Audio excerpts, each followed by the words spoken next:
position.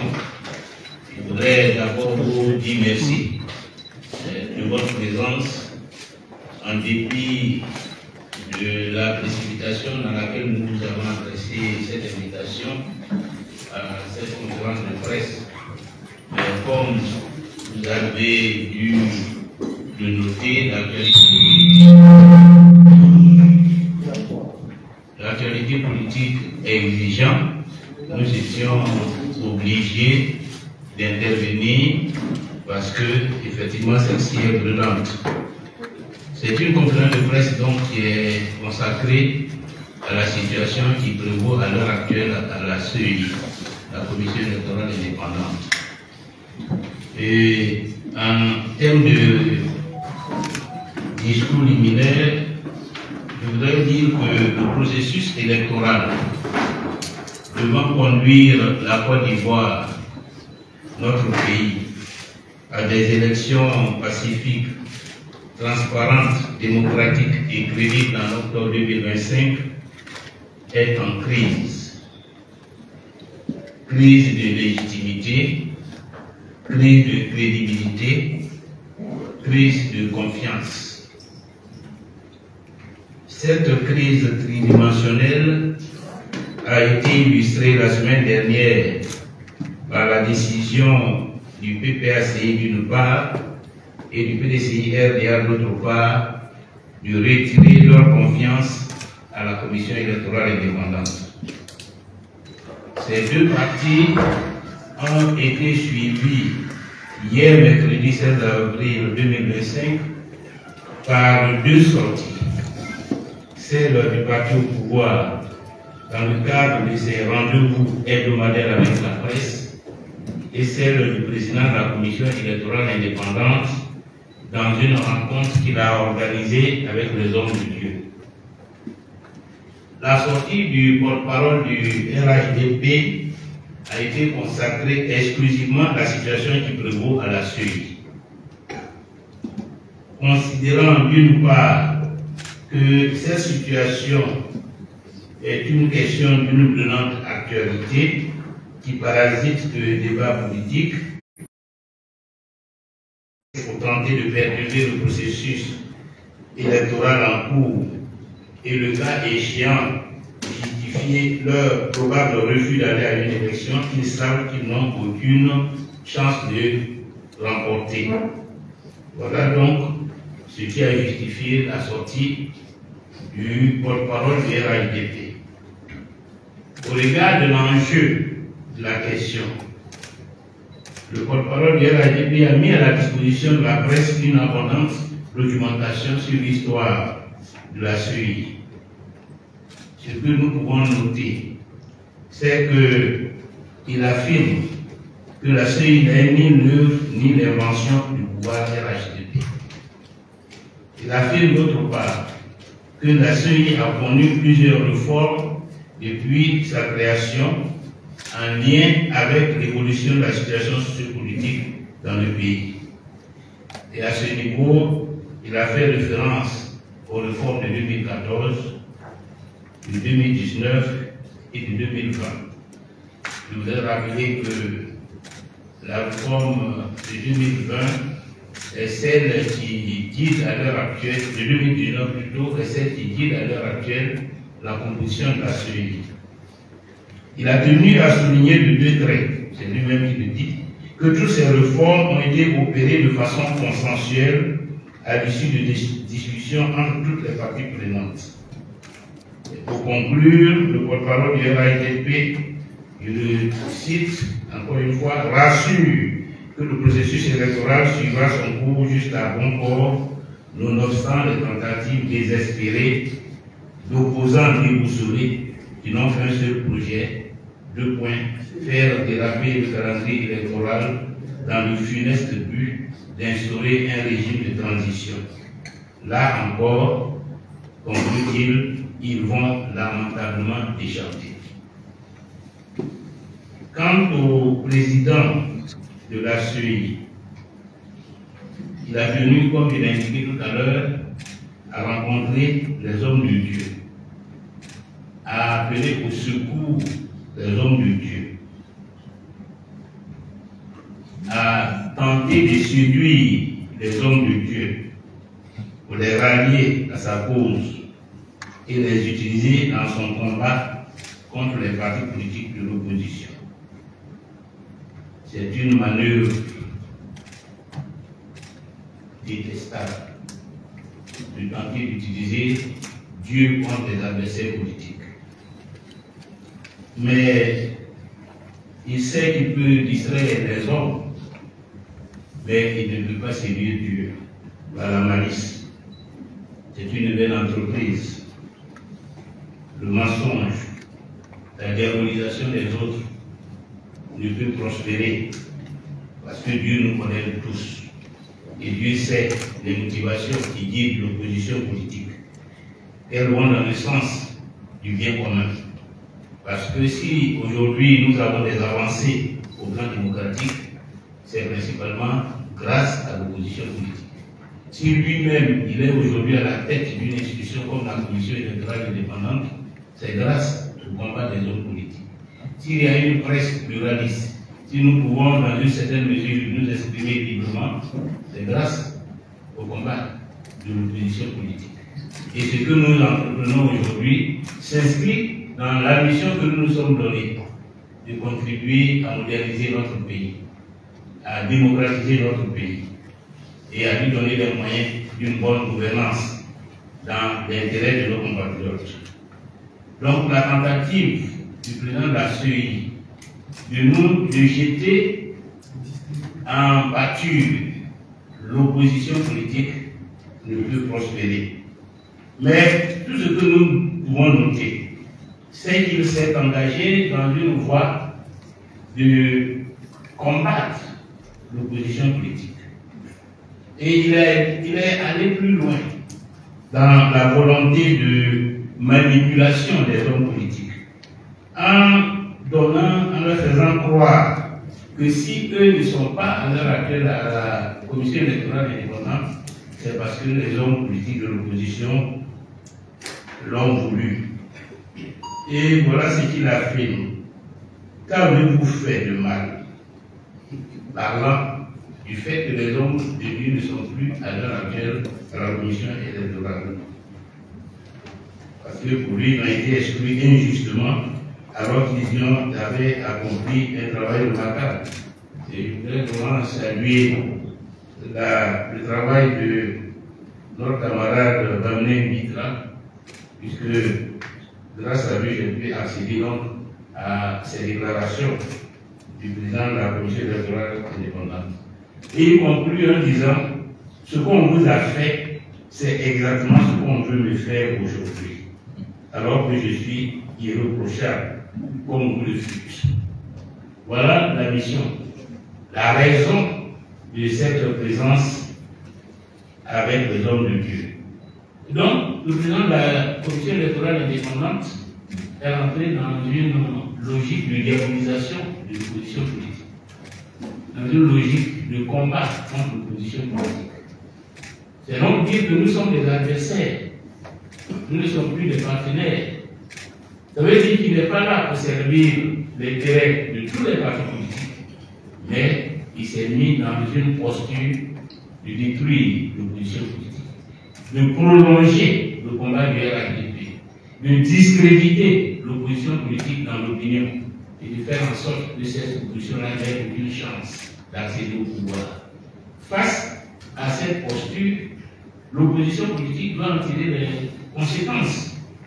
Et nous, en tant que parti politique désireux de conquérir le pouvoir, nous ne pouvons plus composer avec le président de la CEI et la Commission électorale indépendante. Parce qu'il se garde bien d'évoquer les motifs de nos contradictions. Il se garde bien d'expliquer comment se fait-il que 6 millions d'Ivoiriens, de personnes identifiées, l'ont été irrégulièrement. Il va invoquer le passé. Mais le passé est passé. Si la loi, l'article 7 du Code électoral stipule que celui qui doit se faire enrôler sur la liste électorale doit remplir 13 critères, c'est bien pour que cela serve. Et si vous ne les remplissez pas, vous êtes en infraction. Comment peut-il expliquer les multiples doublons, plus de 200 000 personnes qui sont en doublon sur la liste électorale? Comment peut-il expliquer que des personnes enrôlées sont nées avant leurs géniteurs? Donc ce sont ces incongruités qui sont à la base de nos revendications. Et c'est pour ces incongruités que nous considérons que la CEI actuelle, dirigée par Cuibert, a échoué. Et qu'en conséquence, M. Cuibert et l'ensemble des membres de la commission électorale indépendante doivent en tirer les conséquences et démissionner pour qu'une nouvelle commission électorale indépendante soit mise en place. Et nous allons nous donner tous les moyens démocratiques pour qu'une nouvelle commission électorale soit mise en place. Parce que celle-là a perdu notamment notre confiance. Celle-là s'est engagée dans une bataille contre l'opposition politique. Or, nous, partis politiques, nous sommes une institution permanente. Les présidents de commission passent, mais les partis restent. M. Cuibert n'est pas le premier président de la commission électorale indépendante. Avant lui, il y a eu d'autres. Certains nous ont quittés. Le doyen Camille Gauthier, notre frère Honoré Dié, qui lui est encore avec nous, le président Youssou Bakaïko, avant que lui n'arrive à la tête de cette commission électorale indépendante. C'est donc dire que si la République, si l'État de Côte d'Ivoire a choisi entre un président de commission électorale indépendante et un parti politique, je ne vois pas comment on va faire le choix au profit du président du parti politique, du président de la commission. Nous sommes là, c'est lui qui passe. Il a montré qu'il n'est plus au service de cette cour, il a montré qu'il ne peut plus assumer cette fonction dans l'intérêt de tout le monde. Il doit dégager. Et avec lui, l'ensemble des membres de son équipe, parce que cette équipe a fait la preuve de son incompétence. Cette équipe a fait la preuve qu'elle ne peut pas organiser des élections transparentes et crédibles. Au Front populaire ivoirien demande leur démission judiciaire et il va se donner les moyens immédiatement.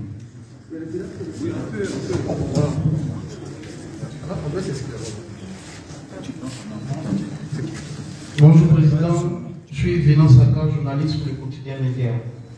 Moi je voudrais vous interroger sur la sortie du porte-parole du RHDP. Vous le citez tantôt, il disait que l'opposition veut boycotter l'élection, l'opposition ne veut pas aller à cette élection-là. Est-ce que le FPI envisage de se retirer du processus électoral ou bien le FPI ira affronter le parti au pouvoir? Je vous remercie.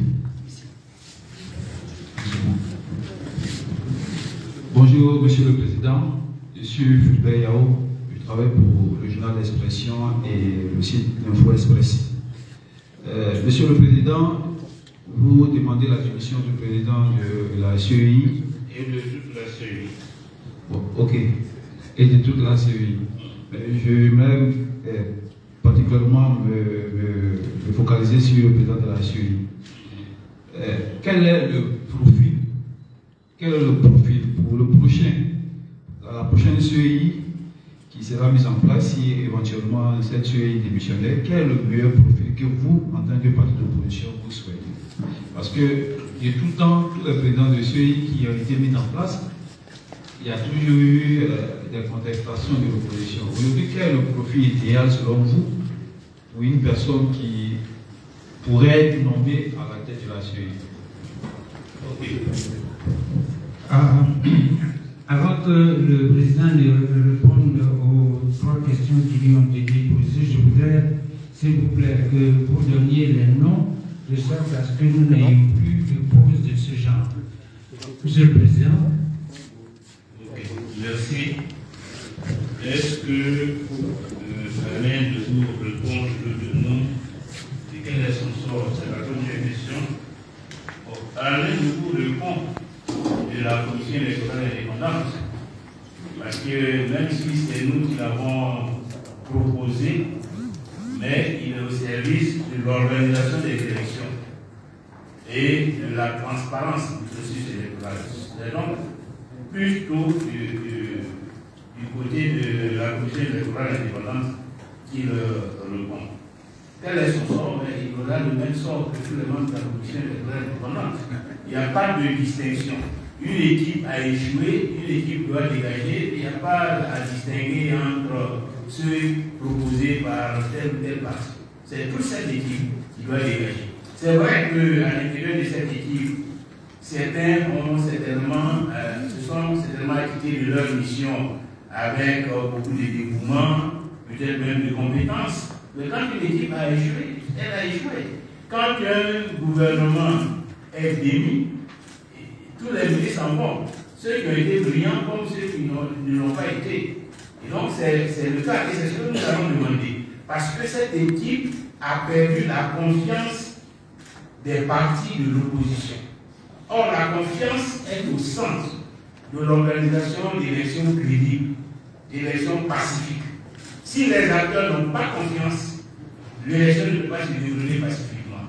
Et c'est parce que les acteurs veulent avoir confiance, parce que nous avions besoin de confiance, que nous nous sommes battus pour qu'il y ait une commission électorale indépendante. Donc la question de la confiance est au centre de nos relations avec la commission électorale indépendante. Or aujourd'hui, cette confiance existe. Des partis importants, significatifs sur la place publique, ont retiré leur confiance à la suite. Le PDCI l'a fait, PPACI l'a fait, nous le faisons aujourd'hui. Tous les autres partis de l'opposition sont sur la même ligne que nous. Donc, cette équipe de la commission électorale indépendante n'a plus de raison d'exister. Elle n'a plus de raison d'exister. Sa raison d'exister se trouve dans la présence des partis politiques de l'opposition, dans la confiance que ces partis politiques de l'opposition lui donnent. Cette confiance n'existe plus.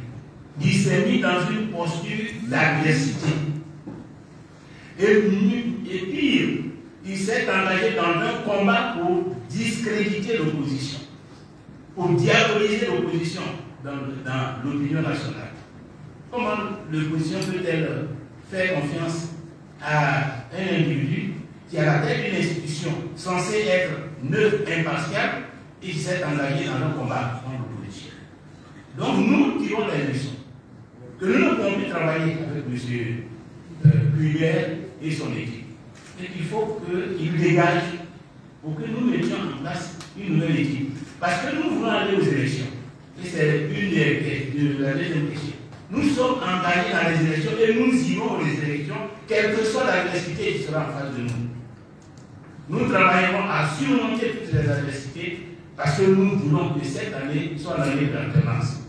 Et donc, il ne faut pas du tout que certaines forces politiques croient qu'ils peuvent nous décourager, qu'ils peuvent nous distraire en créant des obstacles, en créant des adversités qui pourraient nous amener à dire d'ailleurs si c'est ainsi, on renonce aux élections. Non, on ne renoncera pas à la participation aux élections. Il faut qu'ils s'apprêtent à nous affronter, il faut qu'ils s'apprêtent à subir l'échec parce que les Ivoiriens veulent qu'ils partent et nous allons assumer cette mission dans l'intérêt de la Côte d'Ivoire. Donc, je crois qu'il a répondu à la question de Bénin Sarkar, il demandait si le FD envisage de se retirer du processus. Non, pas du tout. Nous sommes un parti de combattants, nous ne quittons pas. Et nous ne l'avons jamais fait. Depuis la perte du pouvoir en 2011, le FDI n'a jamais boycotté une élection. Nous avons été là en 2015, en 2016, en 2018, en 2023, en 2021. Donc nous serons encore là en 2025, parce que 2025, c'est l'année du Front populaire ivoirien. Il ne faudrait pas que nous soyons absents de ce rendez-vous important. Quel profil pour le prochain président de la CEI? Mais il va être l'antithèse de M. Cuillère.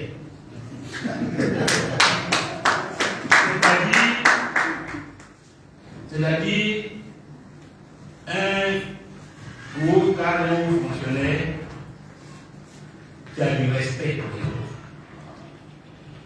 qui n'est pas dans une logique de mépris pour les autres.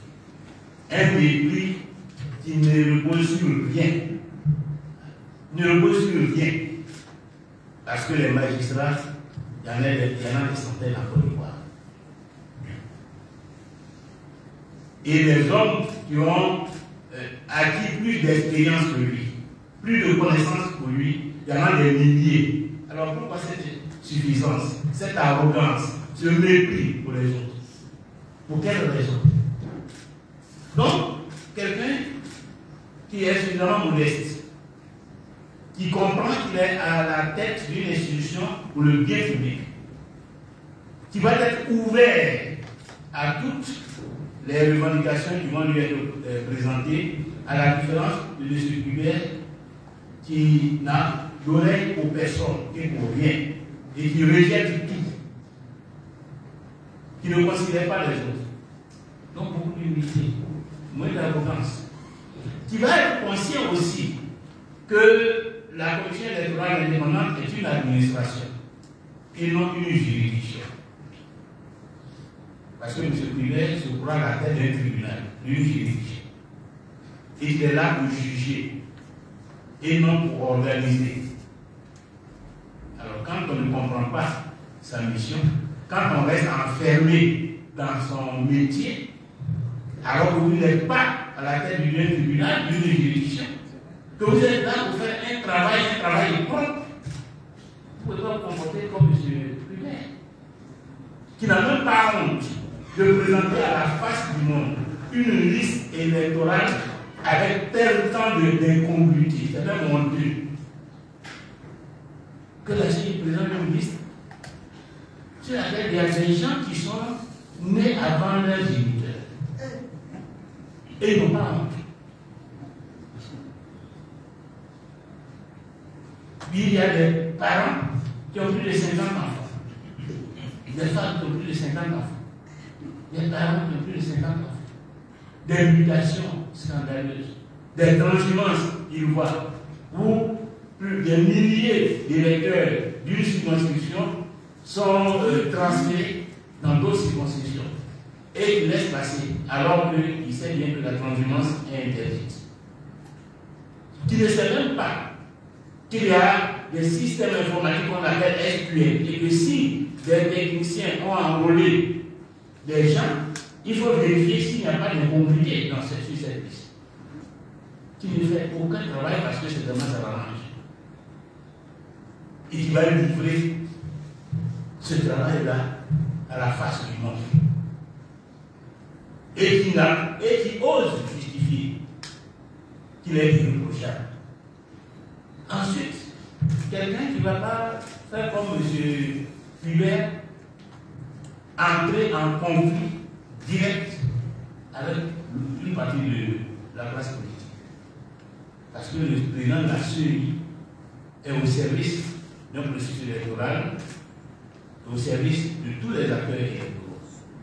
Il n'existe que par l'existence des acteurs électoraux. Et il doit donc faire en sorte qu'au lieu d'aller se réfugier derrière les hommes de Dieu, pourquoi il n'appelle pas les partis politiques pour discuter avec eux de toutes les irrégularités qu'ils ont constatées sur la liste électorale, de manière à ce qu'on trouve ensemble, si cela est possible, des solutions à toutes ces situations. Mais au lieu de cela, il va appeler les hommes de Dieu au secours, de manière à ce que cela, en quelque sorte, nous maudissent. Il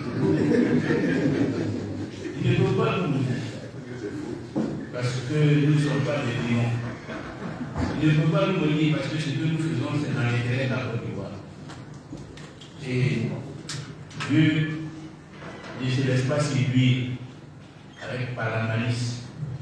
Dieu sait quelles sont les intentions qui sont portées par chaque cœur.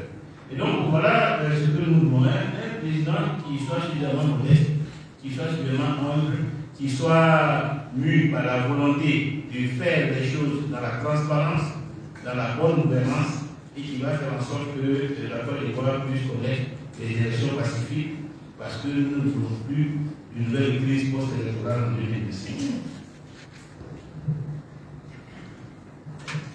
Merci, Monsieur le Président. Franck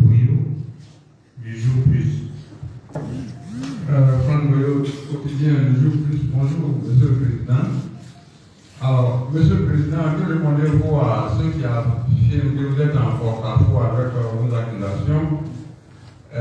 Parce que c'est bien avec cette même liste électorale que vous avez eu beaucoup de cadres de votre parti à des postes électifs. Alors, que répondez-vous aussi au cadre du RHDP qui a affirmé, qui a proposé que dans votre logique, vous gagneriez à retirer aussi vos élus de l'institution où ils ont été nommés sur la base de cette même liste électorale?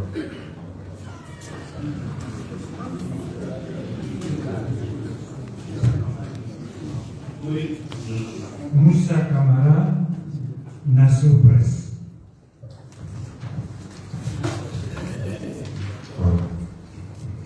Bonjour Monsieur le Président. Monsieur Moussa Kamara, journaliste à Nassau Presse. Je pense que ce matin, vous nous avez distribué des statistiques concernant des anomalies sur la liste électorale.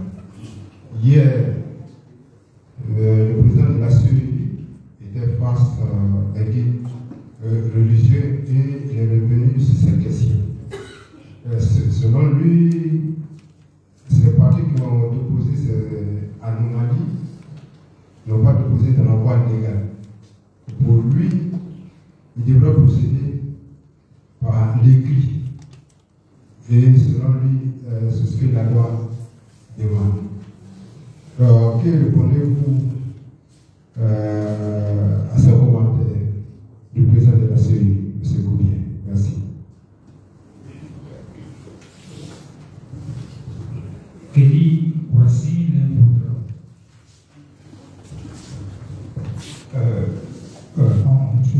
Bonjour Président. Vous demandez la démission du président de toute son équipe.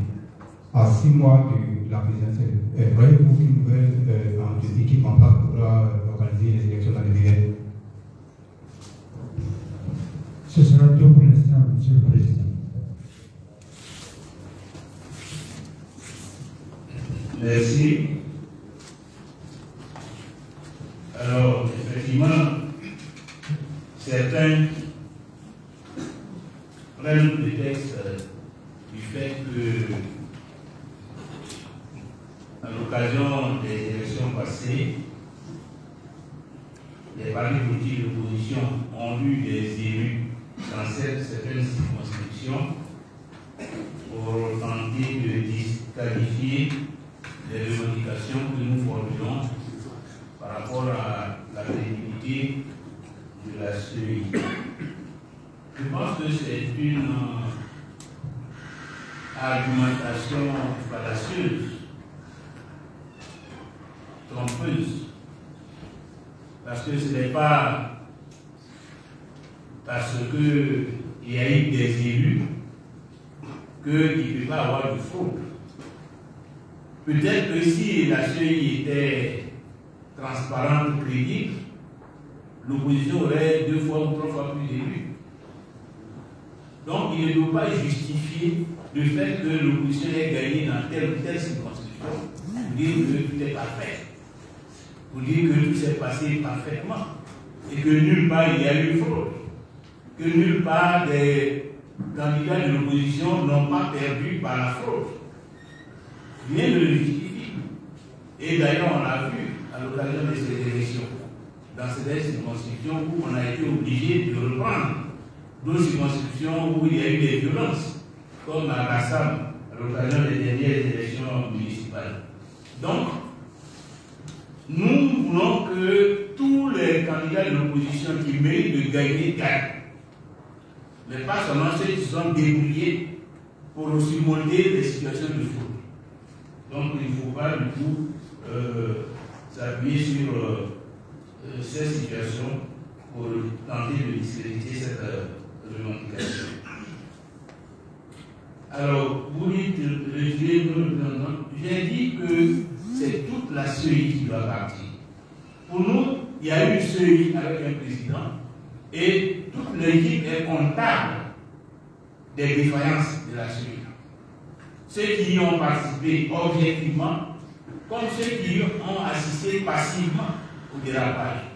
L'attitude que le président de la CEI développe dans la presse vis-à-vis de l'opposition, cette attitude-là est vécue par les différents membres de la commission électorale indépendante sans réaction. Donc si la CEI a failli, c'est d'abord la faute du président, mais au-delà du président de toute l'équipe. Et donc c'est à toute cette équipe-là que nous nous adressons et que nous allons nous adresser pour leur demander de prendre leurs responsabilités. Quand on a échoué, et quoi, c'est Ouattara lui-même qui l'a dit, on doit démissionner. Ce ne serait pas la première fois. Partout dans le monde, quand une équipe a échoué, elle démissionne. La CEI a échoué, elle a perdu la confiance des acteurs politiques, elle a fait la preuve de son incompétence en produisant une liste électorale scandaleuse, elle doit démissionner.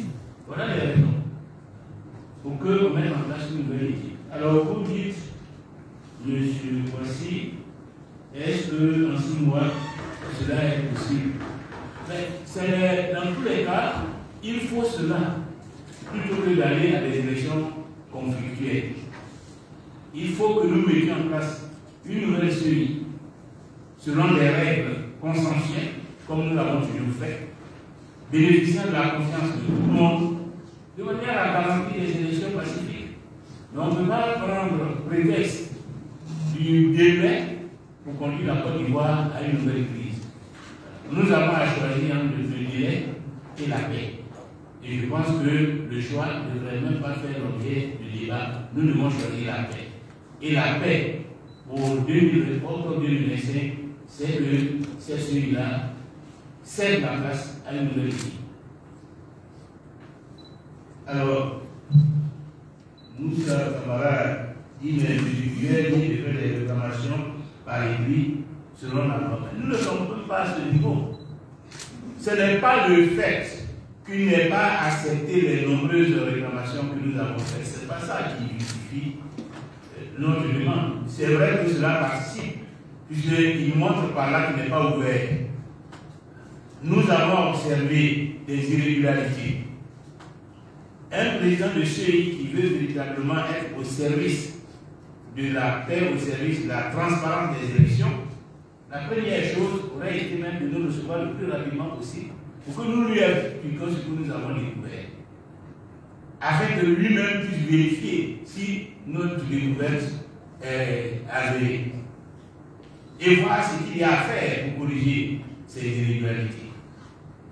Mais il s'est réfugié derrière la loi, qui n'organise que les réclamations individuelles, mais pas les défaillances globales sur le système, qui ne sont pas prévues par la loi, mais qui constituent des violations de la loi. Puisque lorsqu'il y a ces genres d'irrégularités, où certains électeurs ne respectent pas les 13 critères, le code électoral ne dit pas clairement comment on doit le traiter, comment les réclamations doivent être formulées. Le code électoral traite seulement des cas individuels, mais non des cas collectifs. Mais le fait que le code électoral ne traite pas ne veut pas dire que le problème n'est pas posé, puisque ce problème est posé par le non-respect d'une disposition du code électoral. Comment on traite ces cas? Comment on traite le cas des gens qui sont inscrits en violation de l'article 7? On ne peut en parler que si on se rencontre, si on en discute et si on trouve une solution. Mais M. Quibert ferme ses comptes à ceux qui veulent venir lui exposer des situations qui violent le code électoral qu'ils ont découvertes. Et c'est pour tout ça qu'il ne peut pas, puisqu'il n'est pas ouvert au dialogue. Alors que sa mission, c'est d'organiser des élections transparentes, crédibles, donc de vérifier toutes les situations qui peuvent être préjudiciables à la crédibilité du processus électoral, à la transparence. Mais il se refuse, il se cache derrière la loi. Il croit qu'il est là pour juger entre les partis politiques et ceux qui ont enfreint la loi, ceux qui n'ont rien compris à sa mission. Et donc, nous ne sommes pas au niveau de comment on fait les réclamations. Nous sommes au niveau du bilan global du travail qui a été fait, du bilan global de l'attitude de quelqu'un qui a été commis à une tâche et qui viole l'esprit du travail qui lui a été, la mission qui lui a été confiée. Donc, les réclamations qui les a reçues, qui ne les a pas reçues, c'est peu de choses devant son bilan global qui est négatif et pour lequel il va partir. Je crois avoir répondu à cette autre série de questions. Média, Canal Libre. Bonjour Président. Je crois que ce n'est pas la première fois que l'opposition fait des propositions au pouvoir et aussi à la CEI. Mais à chaque fois, vous avez été heurté à un mutisme, sinon souvent à des réactions du parti au pouvoir qui laissent croire qu'ils ne sont pas prêts à aller à la table de discussion avec l'opposition. Alors aujourd'hui, vous demandez la dissolution de la CEI, qui, pour les Ivoiriens, va rester encore une situation, un blocus avec le pouvoir. Alors, quels sont les moyens? Vous avez dit des moyens légaux, mais concrètement, ces moyens légaux, si on pourrait les connaître ou espérer peut-être avoir une issue favorable à votre requête. Merci.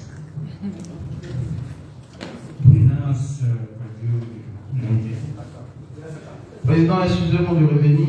Moi, je voudrais vous poser une autre question qui n'est pas forcément liée avec le thème. Il se trouve que la semaine, 2 semaines ou 3 semaines auparavant, à l'une des tribunes du parti au pouvoir, le rendez-vous du RHDP, le porte-parole du RHDP affirmait que personne ne sortirait déguisé, faisant référence à vous. À la suite de ça, la semaine dernière, vous étiez en France, où vous avez été à la limite violenté verbalement par un citoyen certainement ivoirien.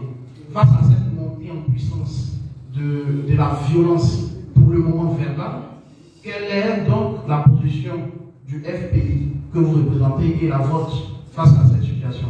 Merci.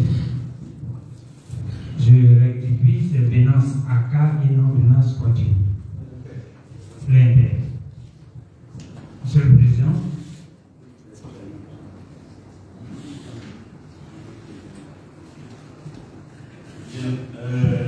Quels sont les moyens de notre action? Ce sont tous les moyens démocratiques. Et les moyens démocratiques que tout le monde connaît. La conférence de presse que nous organisons fait partie de ces moyens. Et on espère que cette conférence de presse aura l'effet recherché. Dire, c'est déjà agir. Et là, nous devons dire que la commission doit démissionner. Nous n'allons pas nous contenter de le dire à cette tribune. Nous allons le dire de façon directe à chaque membre de cette commission. Et puis leur dire que c'est dans l'intérêt du pays. Nous ne le disons pas de façon, je dirais, polémique ou nerveuse. Nous le disons tranquillement que cette commission a échoué, qu'elle est discréditée après tout ce qui a été révélé de son travail, avec le comportement que son président a eu. Cette commission ne peut plus être utile pour le succès électoral. Elle a perdu la confiance des acteurs. Elle n'a plus de légitimité, elle n'a plus de crédibilité.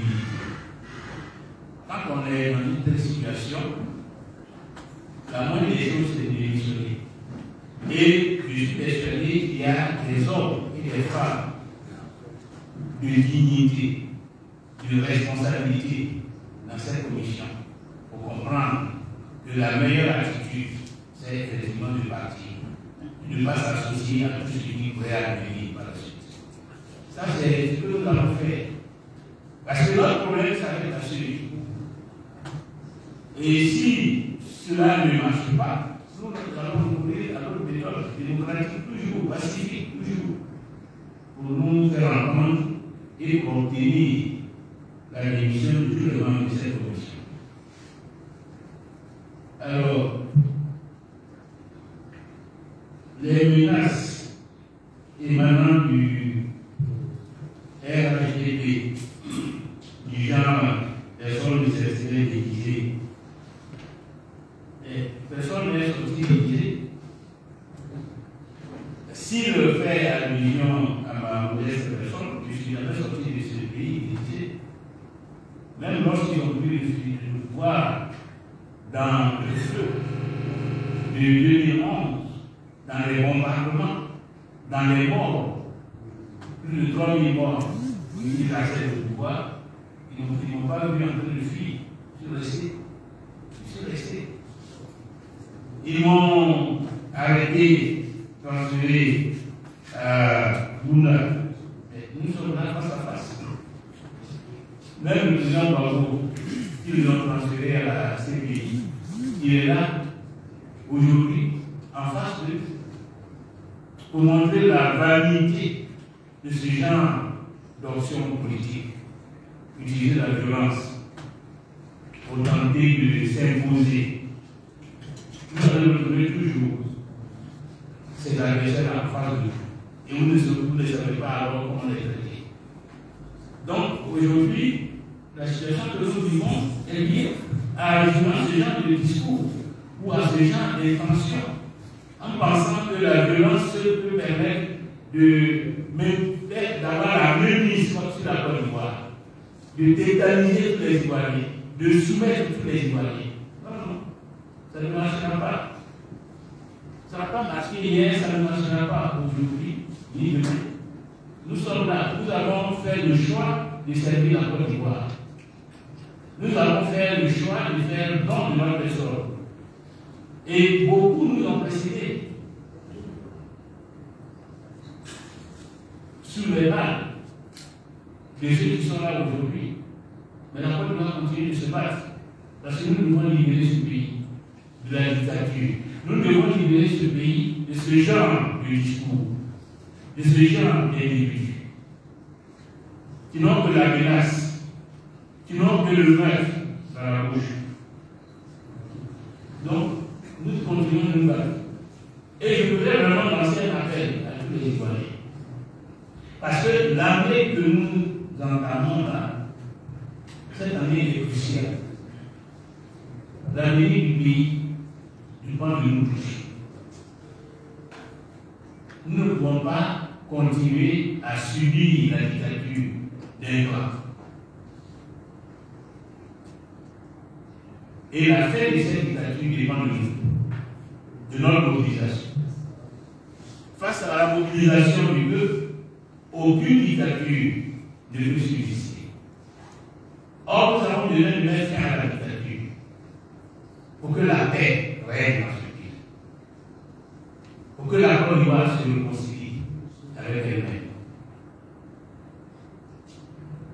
Il y a eu une crise violente en 2011. 15 ans après, nous sommes pratiquement au même point.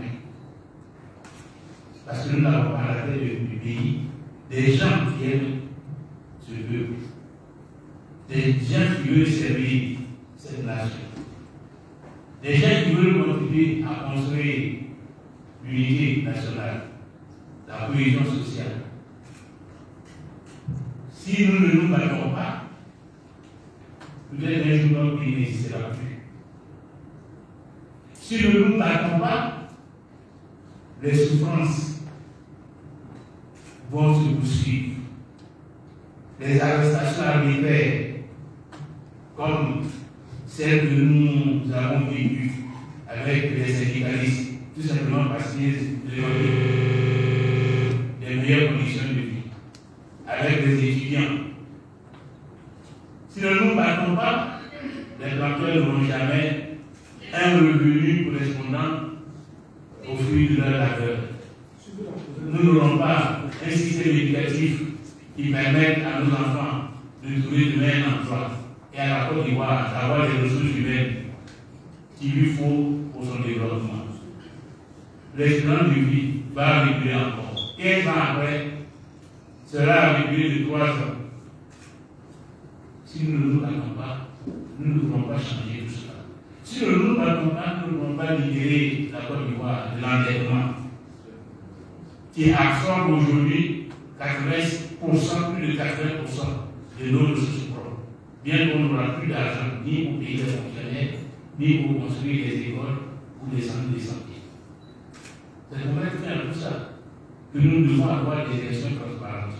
Parce que nous savons que les Ivoiriens nous attendent pour voter le changement, pour congédier cette équipe. Et c'est parce qu'ils savent qu'ils se débattent pour avoir un argent à la tête. Nous ferons tout pour que le président Kassouli soit au service de la transparence électorale et au service de la gouvernance politique.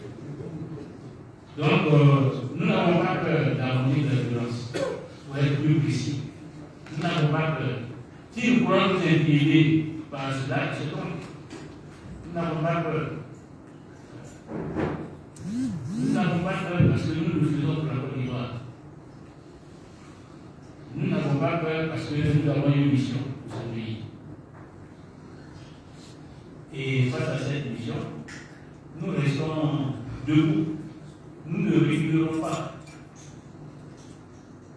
Et je sais que cette volonté viendra à bout de la violence. Et que la paix, l'amour de la Côte d'Ivoire, triomphera du clanier de la violence étatique en 2025. Merci, Monsieur le Président. Nous allons prendre maintenant les deux derniers sur la liste. Et ensuite, Monsieur le Président, vous pourrez conclure cette conférence de presse. Faustin Yao.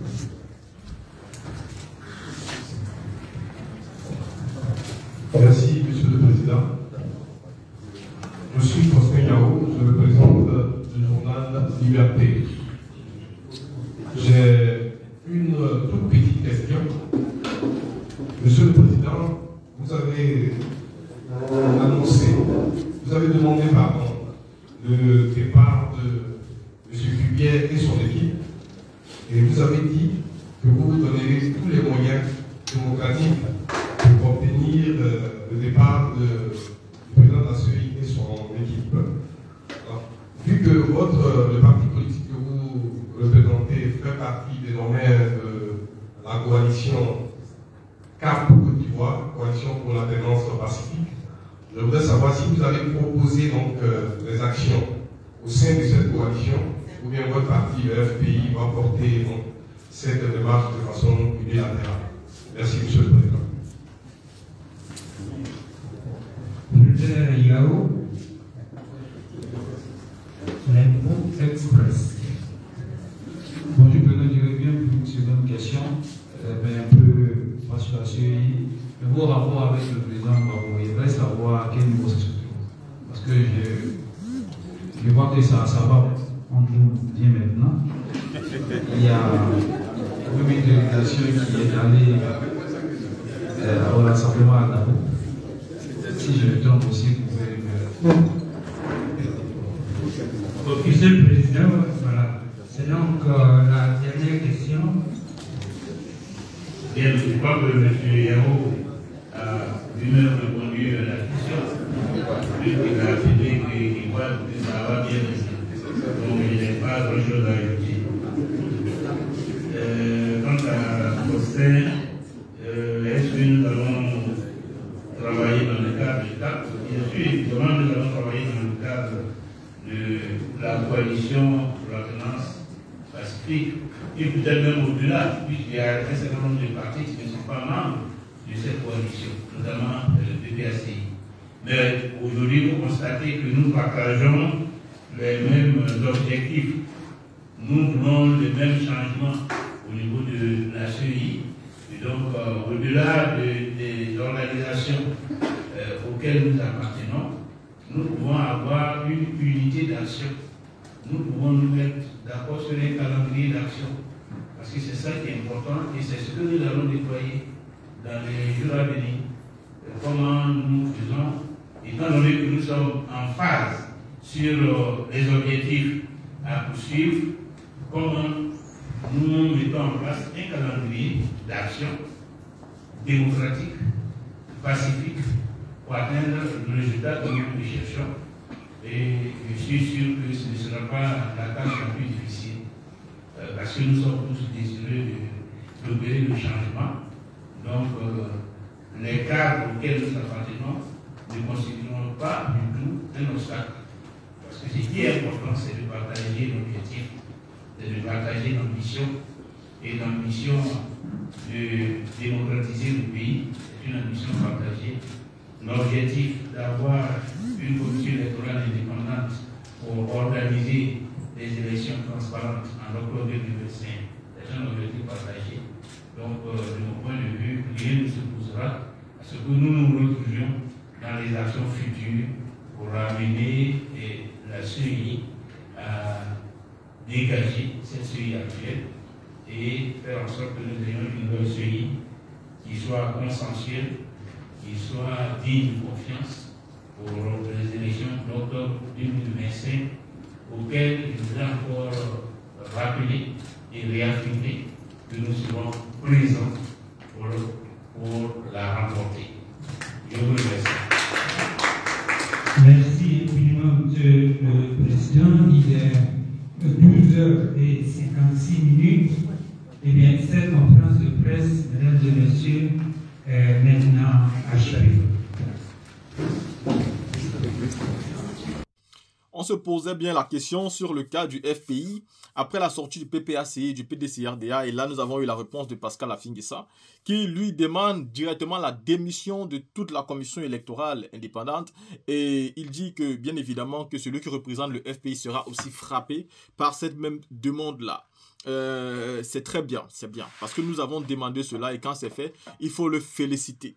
Tous doivent démissionner et ceci doit commencer par, bien évidemment, celui qui représente le FPI. Parce que, figurez-vous bien que, n'est-ce pas, la commission électorale ne va pas démissionner comme ça. Et donc, Pascal Afingessa devrait déjà demander de manière rigoureuse à son représentant de quitter là-bas. Bon, peut-être tout est fait en amont. Et ce qui a été fait en public, bah, c'est ça. Nous sommes d'accord que cette commission électorale ne peut pas organiser les élections en Côte d'Ivoire parce qu'en termes de partis politiques, il y en avait, disons, je dis 4 partis politiques, dont le FPI, le PPACI, le PDCRDA et le RHDP. Il y avait les sociétés civiles. Maintenant, il ne reste qu'un seul parti politique et c'est le parti au pouvoir. Donc, s'il organise le pouvoir, les élections, bah, on va considérer que c'est le seul qui est là-bas et pourtant c'est aussi lui qui organise les élections. Donc, automatiquement, ces élections ne pourront pas être crédibles. Et sachant très bien que la commission électorale ne va pas démissionner comme ça d'un coup, pour moi, il était important, Pascal Afingessa, de maintenir le cap sur d'abord celui qui représente, n'est-ce pas, le FPI, parce que c'est lui qui est censé respecter le mot de son président. On va beau dire que dans la CEI, on ne représente pas les partis politiques, mais c'est faux, personne n'est impartial là-bas. Monsieur Koulibaly Kubia, regardez vous-même comment il se comporte, il n'est pas impartial. Tous les jours, quand il prend la parole, il est juste là pour attaquer l'opposition. On a l'impression aujourd'hui qu'il n'est même plus la commission électorale indépendante, mais qu'il est un parti politique. Et donc, ça ne reste pas qu'une impression, parce qu'en réalité, il est un parti politique. Il est dépendant du RHDP. Il est membre du RHDP. Il est même un cadre du RHDP. Nous avons les photos de lui à l'époque de la rébellion. Ce n'est pas quelqu'un qui sort de nulle part. Non, non, non, non, non. Ne croyez pas qu'on l'accuse simplement pour être des mauvais joueurs dans le jeu politique. Non, il ne peut pas être impartial. Il défend automatiquement le parti au pouvoir. Et ses prises de position sont assez claires dessus. D'ailleurs, ce n'est pas lui seul.